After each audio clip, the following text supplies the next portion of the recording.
My name is Tanya. I'm a University of British Columbia Okanagan Let's Talk Science site coordinator, and I'm very happy to introduce Jacqueline Barnett today, this year's Leadership Awards winner. There are a lot of firsts with Jacqueline. She was one of the first volunteers at our site since the site was established in 2018.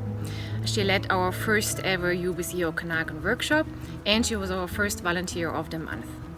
Since May 2019, she joined as a site coordinator in charge of the marine biology program.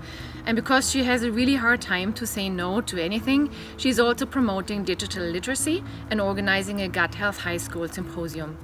Although she teaches a variety of different subjects, she seems to be an expert in all fields, and the quality of her work never lacks. She's consistently seeking feedback and improves her outreach. I'm very grateful that she has chosen to be part of the UBC Okanagan team.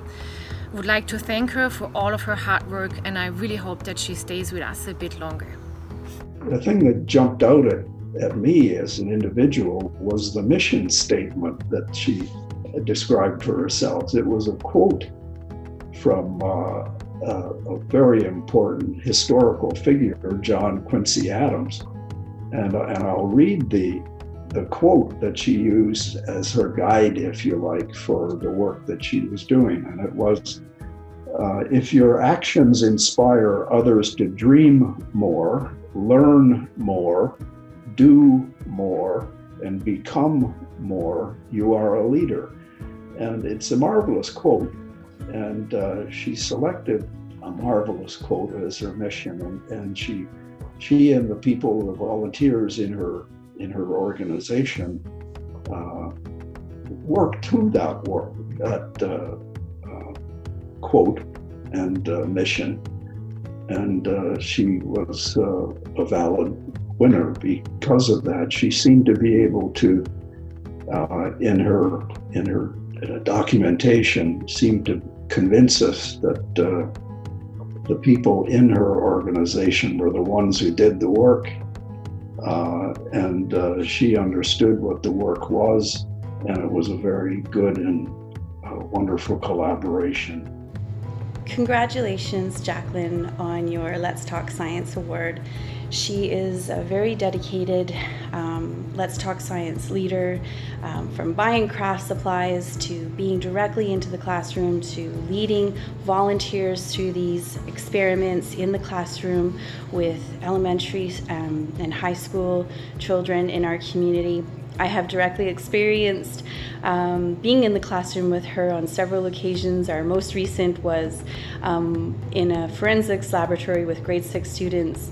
She was entirely prepared, incredibly passionate, and has the ability to connect with the kids in a way that I think is really important, promoting science and facts, explaining how things actually work. And she is truly a leader in this program, and the community in Kelowna is so lucky to have her, and I'm very proud of her. Congratulations, Jacqueline. One of my first memories with Jacqueline that really demonstrated her leadership qualities to me was probably at our first outreach activity together.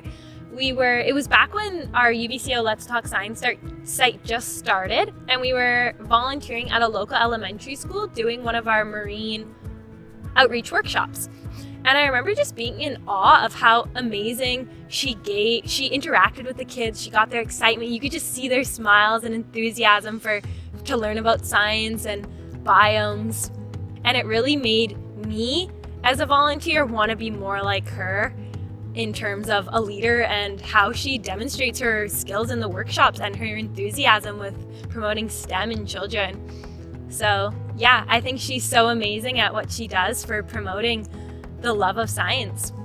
How do I feel about winning a national level award? Shock, disbelief.